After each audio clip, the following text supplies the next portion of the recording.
नमः हरेः ॐ नीलाद्रिनाथं जगतान्मधीशं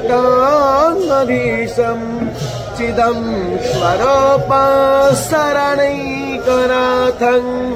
श्रीनीलगोत्राधिपतिवरेण्य सुरेन्द्रवन्यं प्रणतोऽस्मि नित्यं शङ्खचक्रं सकिरीटकुण्डलं सपीतवस्त्रं शरशिरोभक्षणं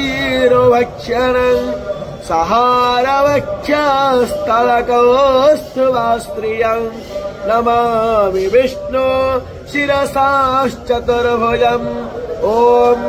हरेः ॐ नेमाधोमत्पिन्मानः मा जीवहमस्मै यजमानाय धेहि ईड्यश्च शिवन्यश्च वाज हरि बोल हरि बोल।